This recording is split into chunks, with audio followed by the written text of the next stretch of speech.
चुनावों की गिनती में अध्यात्म को कैसे लाया जाता है तो खैर कोई आपसे सीख सकता है।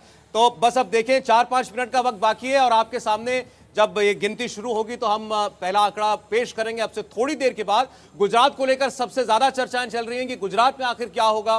भारतीय जनता पार्टी के सामने एक बहुत बड़ा टास्क है 27 साल के बाद और 5 सालों के लिए जनता का विश्वास जीतना। क्या वो ऐसा कर पाई है? अगर ऐसा हुआ तो ये देश की राजनीति में एक रिकॉर्ड बन जाएगा।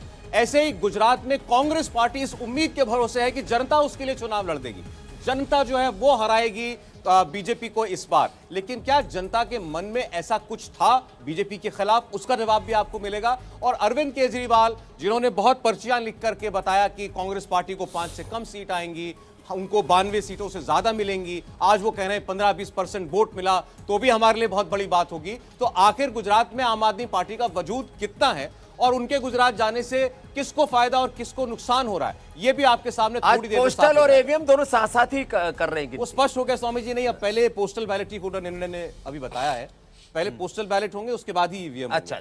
तो जो हर बार की तरह चुनाव में होता है वही होगा। और आपके सामने आंकड़े जिस तरीके से आने वाले हैं वो ग्राफिक्स भी आप स्क्रीन पर इस वक्त लगातार देख रहे हैं। तो अब बस 4 मिनट का वक्त बाकी है और इंडिया टीवी के इस इलेक्शन स्टेडियम से, हमारे काउंटिंग सेंटर से ये डेटा आप तक लगातार पहुंचता रहेगा। 4 मिनट के बाद गिनती जो है वो शुरू हो जाएगी। प्राची, अगर आप एक क्विक पोल लेना चाहें सबसे तो पता भी चल जाएगा हमें।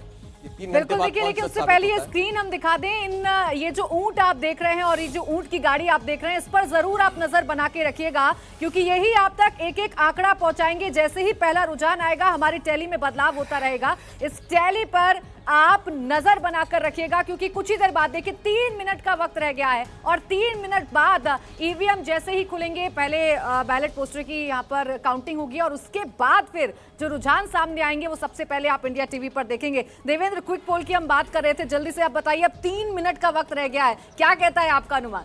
निश्चित तौर पे गुजरात की अगर आप बात करें तो 120 प्लस होना है, 120 टू 130 के बीच में कहीं ये वैरी करना चाहिए। और दूसरी तरफ हिमाचल प्रदेश की बात करें तो बहुत क्लोज फाइट होगा, बहुत ही क्लोज फाइट।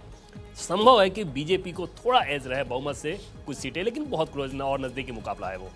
प्रशांत जी, गुजरात की बात करते हैं तो जो एग्जिट पोल दिख रहा है वही लाइन में अगर आगे बढ़ता है और मतलब यही कंसिस्टेंसी मेंटेन होती है तो बहुत बड़ी बात होगी और कांग्रेस को अपने सीख देंगे कि अभी इसको परिवर्तन में कैसे बदलाव लाया जाए। वो सीख बाबा साहब भी हमारे बीच में बैठे, बाबा जी भी, उनसे भी ले ले और जनता से खास ले ले कि उनको ऐसा क्या चाहिए जो वो कांग्रेस देने में कमजोर पड़ रही है। तस्वीरें देखिए हम दिखा रहे हैं, तैयारी जो है वो अब बिल्कुल शुरू हो चुकी है और पोस्टल बैलेट पहले खुलेंगे और उसके बाद रुझान आने शुरू हो जाएंगे। ये जो पेटियां आप बंधी हुई देख रहे हैं, जैसे ही ये खुलेंगी तो इससे खुलते ही ये समझ में आएगा कि किसकी किस्मत का ताला खुल रहा है, किस पर जनता ने विश्वास किया है, किस पर जनता ने मुहर लगाई है। ये 2 मिनट बाद साफ हो जाएगा। ये तस्वीरें आप देख रहे हैं, गुजरात पर सभी की निगाहें हैं, हिमाचल प्रदेश पर भी सभी की निगाहें हैं। मनोज जी, हिमाचल में क्या कोई सरप्राइज मिलने वाला है? नहीं, मुझे लग रहा है कि जो मैंने दिखाया है कि 37, मेरा अनुमान है कि 37 सीटें आएंगी, 1-2 ऊपर नीचे हो सकते हैं, लेकिन बीजेपी की ही सरकार आ रही है। और जहां तक गुजरात की बात करें,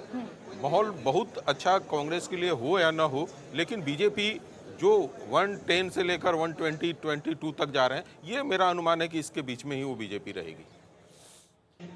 सिर्फ 1 मिनट अब बाकी है वोटों की गिनती शुरू होने में। अभी आपने ईवीएम मशीनों की तस्वीर भी देखी, सभी काउंटिंग सेंटर्स पर बस इंतजार हो रहा है, बस घड़ी की सुई 8 बजाएगी और उसके बाद मत गिनने शुरू हो जाएंगे और थोड़ी देर में आपके सामने ट्रेंड्स भी होंगे। और क्या ये नतीजे हो सकते हैं उस पर जो अनुमान है हम सभी का, केवल एक तुक्का नहीं, लेकिन चुनाव में जाकर जो जिन लोगों ने देखा है, लोगों से बात की है, जिस किस पार्टी ने कितना जोर लगाया है, वहां की असल रीडिंग ली है, उनसे हम पूछ रहे हैं।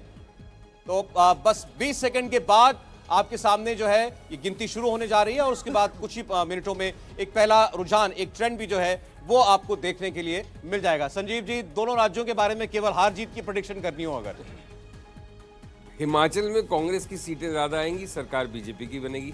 ये ये जोरदार है। और गुजरात सबको मालूम है, देखिए एंटी, जैसे रजत जी ने थोड़ी देर पहले कहा कि बहुत लंबे 30 साल से तो बीजेपी का बहुत जबरदस्त वोट बैंक संजीव जी है। बीच में रोक रही हूँ क्योंकि घड़ी में बज गए 8 और जैसे ही 8 बजे हैं वैसे ही गिनती शुरू हो चुकी है, यानी इंतजार अब खत्म होने वाला है। गुजरात और हिमाचल प्रदेश में गिनती शुरू हो गई है और सबसे पहला रुझान आप इंडिया टीवी पर देखेंगे, सबसे सटीक रुझान आप इंडिया टीवी पर देखेंगे और उसका सबसे सटीक विश्लेषण भी आप अब से कुछ ही देर बाद इंडिया टीवी पर देखने वाले हैं। सौराष्ट्र में, कच्छ में, अहमदाबाद, बनासकांठा, अलग अलग जिलों में कितनी सीटों पर कौन आगे चल रहा है, बीजेपी, कांग्रेस, आम आदमी पार्टी में, आपके लिए सारे डेटा जो आपकी स्क्रीन पर आएगा और किसी भी वक्त जो है पहला ट्रेंड जो है वो आ सकता है। पोस्टल बैलेट जब खोले जाएंगे तब पता चलेगा कि आखिर ये पहला जो रुझान है वो किसकी झोली में गिरता है तीनों पार्टियों में से। आपके सामने अभी देखिए ट्रेंड में गुजरात का एक ट्रेंड आ भी गया है।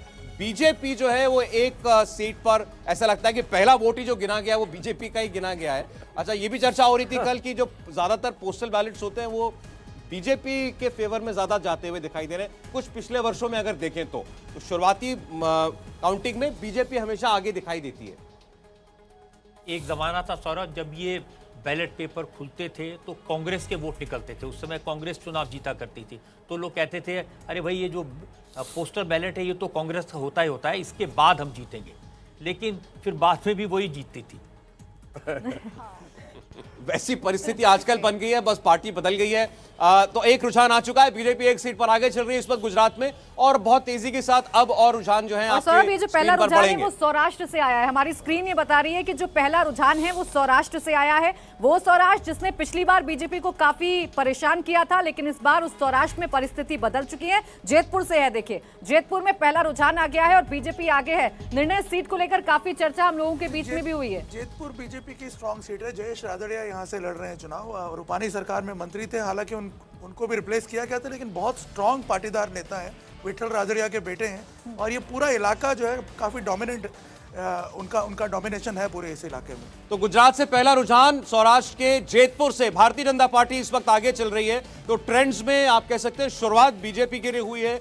अच्छी खबर सबसे पहले बीजेपी के लिए आई है, जेतपुर से बीजेपी का कैंडिडेट आगे है। अभी जब वोटों की गिनती शुरू ही हुई है तब पहले जो मत गिने जा रहे हैं उसमें बीजेपी आगे हमें दिखाई दे रही है। जैतपुर से भारतीय जनता पार्टी का कैंडिडेट आगे है। निर्णय जिनके बारे में बता रहे हैं कि मजबूत सीट है बीजेपी के लिए और कैंडिडेट भी वहां पर बीजेपी का बहुत स्ट्रांग है, तो इसमें कोई आश्चर्य नहीं कि वहां से भारतीय जनता पार्टी फिलहाल लीड कर रही है। देखिए अब दो ट्रेंड आ गए और दूसरा ट्रेंड कच्छ से है।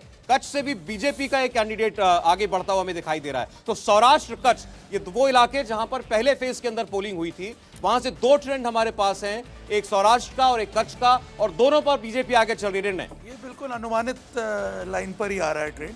कच्छ में मैं आपको बता दूं इस बार का जो मेरा अनुमान है 6 सीटें हैं कच्छ में और मुझे लग रहा है 5 पे बीजेपी जीतेगी। एक रापर की सीट है जो कांग्रेस की तरफ जाती हुई दिख रही है, तो मुझे लग रहा है कच्छ से अगर ये ट्रेंड आ रहा है तो इसमें कोई आश्चर्य नहीं होगा। कांग्रेस इंडिया टीवी हर वक्त हर जगह डाउनलोड करने के लिए सर्च करें India TV news Google play store या ऐप स्टोर पर।